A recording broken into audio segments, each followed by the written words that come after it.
A Juan, nuestro operador, como todos los sábados. Y hoy vamos a hablar con un hombre multifacético, muy conocido. Él es empresario, es procurador, es magíster en Economía y Finanzas y Negocios, y ha dedicado su vida a la ayuda humanitaria y a la acción social, y está llevando adelante el proyecto Resiliencia Argentina, y además es escritor. Esta sorpresa que nos ha dado este último tiempo. ¿Cómo estás, Gustavo? Gustavo Navarro con nosotros. Bien, ¿cómo están ustedes? Muy bien. Muy bien. Mira, sos multifacético, como dijo Ani en tu presentación, pero nosotros queríamos abordar una arista que responde un poco a las cuestiones que queremos abordar en este programa, y nos interesa sumamente que nos cuentes cómo surgió en vos esto, ¿no? Dejar de lado un poco el lado empresarial y dedicarte a lo que es la acción social. ¿Dónde nace esa urgencia de compartirte con personas que necesitan tanto la ayuda desinteresada?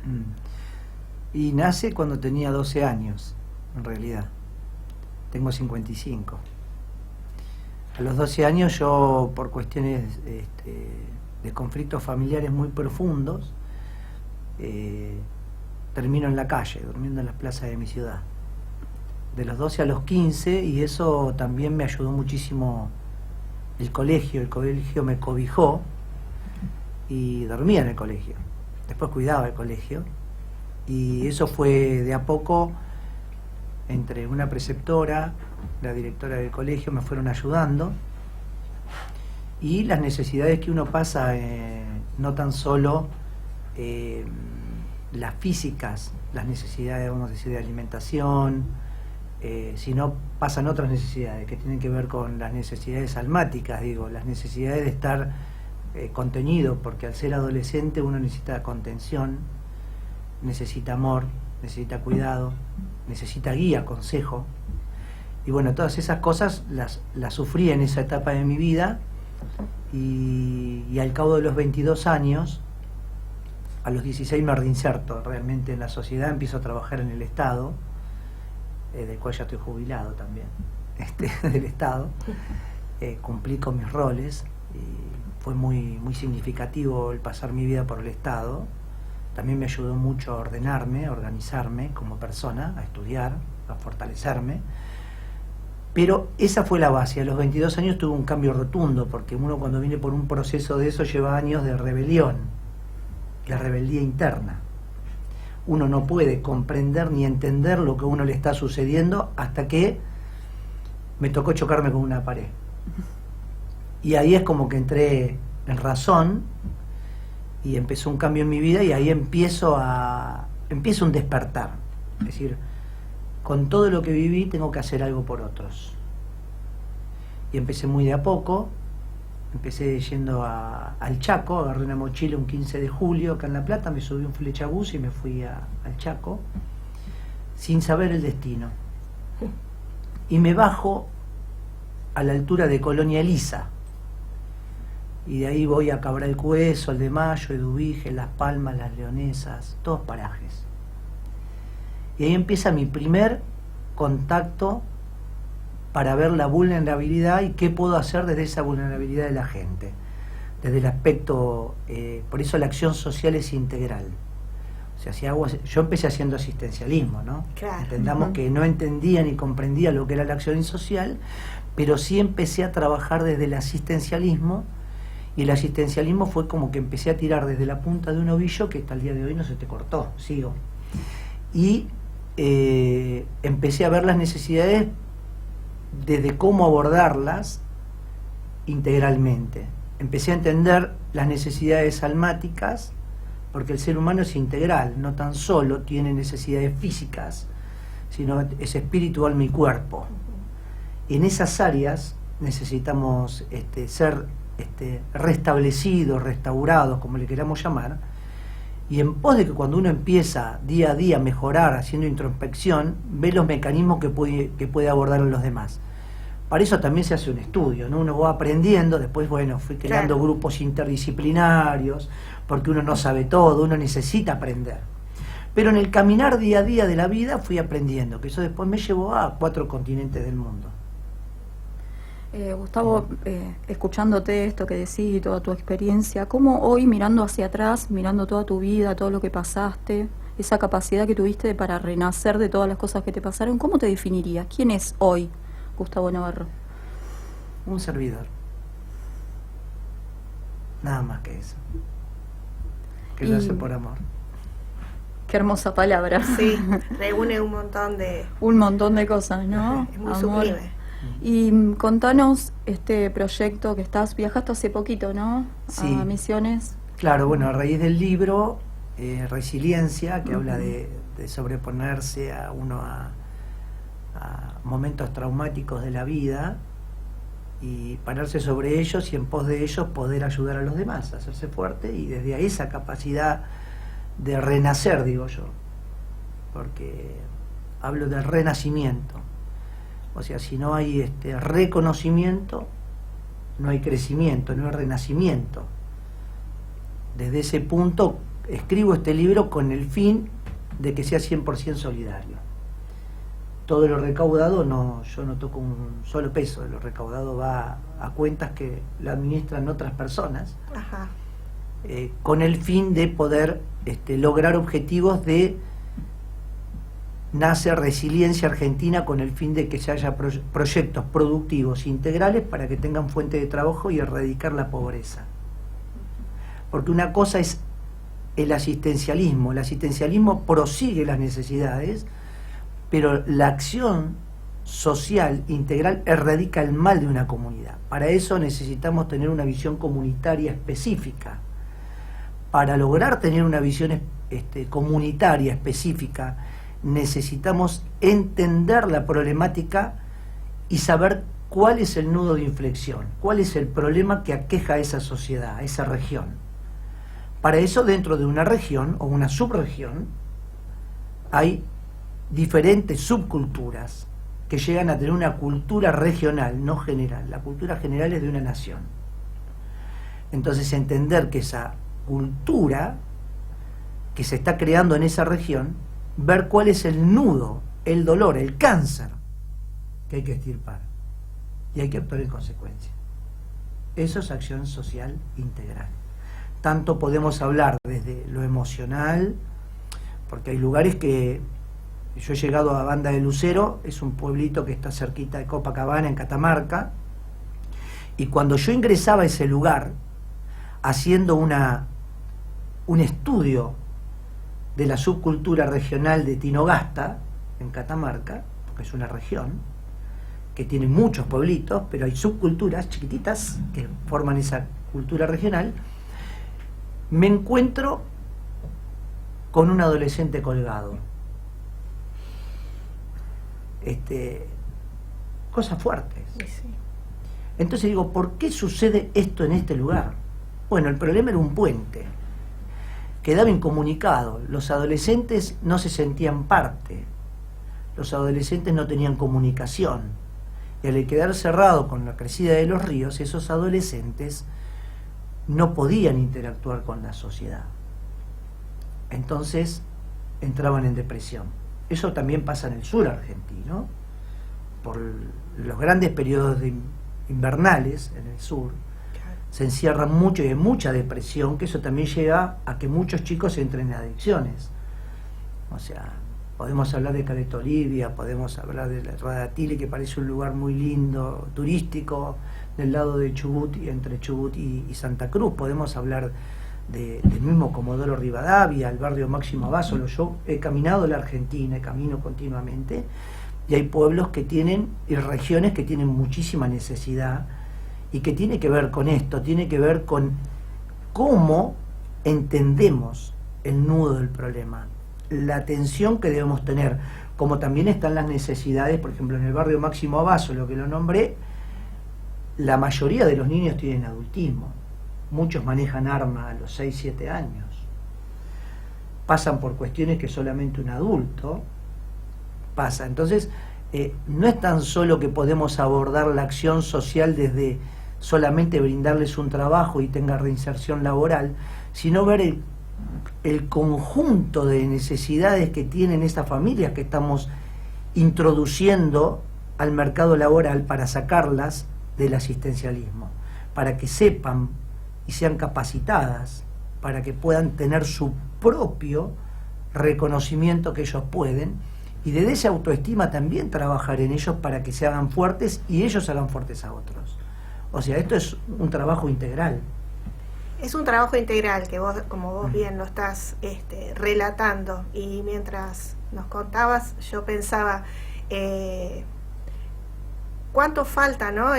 Sin hablar de política de grupos específicos, pero cuánto falta de conciencia de estos servidores que tienen que estar precisamente preocupándose y ocupándose de estos temas. Desde tu lado, haces un trabajo muy minucioso, porque hablas no solo de proveer cuestiones que llenan el plato, sino de mirar a la persona en su integridad. ¿Quiénes te acompañan en este trabajo? Porque obviamente solo no estás, podés ser la cabeza o el motivador, pero ¿quiénes son los que te acompañan? ¿Quiénes, quizás uno que está del otro lado dice, qué bueno esto, cómo podría sumarme a este proyecto? Y la apertura es para todo aquel que primero tenga el corazón de servir y por amor. Si no lo va a hacer en ese lineamiento, no tiene espacio. O sea, porque le tiene que nacer. O sea, esto no es reclutar gente por reclutar. O sea, la gente debe sentir el deseo de. Si no, no va a edificarse. El voluntario que quiere incorporarse a una primera fase o prima facie a un proyecto, y por otro lado, ¿quiénes me acompañan? Y personas que fueron sumando en el transcurso de mi vida, porque en el transcurso de mi vida empezaron personas como voluntarios y hay muchos que hoy también me ayudan y me aconsejan desde otros puntos. No tan solo lo hice en Argentina, hemos plantado pozos de agua potable, hemos restaurado hospitales en el norte argentino, hemos trabajado con pueblos originarios en América Latina, hemos trabajado en México de 65 etnias originarias con 64, lo hemos recorrido desde Chiapas hasta Saltillo, de Baja Ensenada, México, a la zona del Bajío, de las sierras de Alusa a Guadalajara. O sea, hemos pasado por diferentes estados trabajando en México, hemos trabajado también con otros grupos de personas, con refugiados en Europa, viendo la necesidad que hay también, porque Europa, yo hablaba en el 99 de la problemática del mundo islámico con Europa, en las universidades, y las situaciones que eso iban a conllevar con el tiempo, porque ellos no pudieron hacerlo en el 856 después de Cristo, cuando quisieron tomar por el norte de África, por el noroeste, y quisieron entrar por España con los moros. No pudieron conquistar Europa, pero tuvieron un plan ellos, conquistarlo con los vientres, por ejemplo. Y la problemática de entrar con sus familias, y la problemática demográfica de crecimiento y decrecimiento del europeo, porque un matrimonio europeo tiene, de un matrimonio a lo sumo tienen un hijo o dos, si lo tienen, o sea que igualan o decrecen, y uno del mundo islámico que fue a conquistar por estas cuestiones, como fue gente de bien, no tenemos que meter el mundo islámico en sus generalidades porque hay gente muy buena, sin entrar en tema religioso, sino llevar la paz entre las religiones. Hay que llevar consenso, hay que hablar, eso también es integral. Entonces, y dentro de Europa, yo hablaba de esto, de lo que iba a suceder, y me trataron de loco. Hoy ya me consultan, pero digo, el tema es que en realidad ellos conquistaron a través de poniendo sus tianguis, sus puestos, llevaban familias, eran 2, 3, pero terminaron siendo 12. Ahí ya hay gente del mundo islámico en el Parlamento. O sea, es cuestión de que la demografía también, ¿cómo es la calidad? O sea, ¿qué puede llegar a pasar si no entendemos el contexto internacional? También tiene que ver con esto de tener una visión comunitaria mundial, no tan solo regional o regionales mundiales, que yo avisoro que en años nosotros, Argentina, va a recibir millones de refugiados. por los momentos de pequeñas guerras que se están sucediendo y que se vienen sucediendo y se están avisorando, y nosotros vamos a ser un país que vamos a recibir no mínimo de 360 a 400 millones de refugiados. Y yo le digo con tiempo esto. Volviendo un poco a Argentina, ¿no? Volviendo un poco a Argentina, no hay participación del Estado en todo lo que estás haciendo, ¿no? ¿Por qué crees que el Estado no se toma tan a pecho el investigar el por qué suceden esas cosas que vos decís que suceden en cada lugar diferente, en cada ciudad diferente, esos diferentes problemas? ¿Por qué el Estado hace la vista gorda de esos problemas y no participa en eso?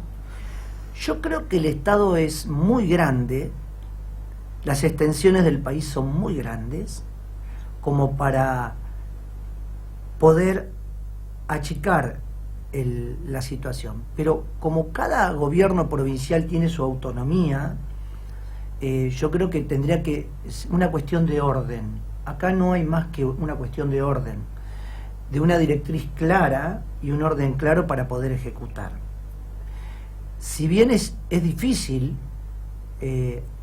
poder llegar a tener acotado las regiones, pero si cada municipio trabajaría en combinación exacta con cada gobierno provincial y cada gobierno provincial con el nacional, con un solo plan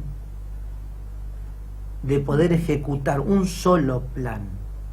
Porque si yo pongo muchos planes de acuerdo a mi pensamiento, o que creo que es la forma, y no unamos, en definitiva lo que estamos creando es un monstruo, con muchas cabezas que no saben dónde ir ni a dónde van, con muchos pensamientos. Y creo que en la unidad de pensamientos, en la unidad de directrices, se hacen grandes cosas. O sea, tiene que haber una visión clara, con una directriz clara y una ejecución clara. Es sencillo. O sea, nosotros cuando fuimos a restaurar el hospital de La Esperanza, que queda, La Esperanza es un paraje que fue fundada en el gobierno de Arauz, eso es historia, en el año 1800, alrededor del año 1880 o antes, vino una familia Lich, era una que manejaba una fundación de pro ayuda a la Argentina, que hay un libro muy bonito de Sierras e Iglesias, es el apellido de este historiador, que lo pueden leer, que es muy preciso, muy exacto, hasta tiene información catastral, donde yo estudié y me lo comí para poder ir a restaurar ese hospital. Y para que podamos ir, movilizamos entre todos, fuimos 2.000 personas. Mirá. Pero si uno tiene una visión clara, una dirección clara, una ejecución clara, porque hay una estructura de envío, hay una estructura de recepción, los que viven hacen recepción, los que vamos somos de envío, y vamos y aunamos el proyecto y hacemos un trabajo prolijo durante una etapa previa para poder organizarlo, porque no es fácil albergar a 2.000 personas, no es fácil capacitar a 2.000 personas, y no es fácil movilizarlos y integrarlos para poder desarrollar en distintos espacios coordinados para lograrlo en 15 días. Se hizo en 15 días.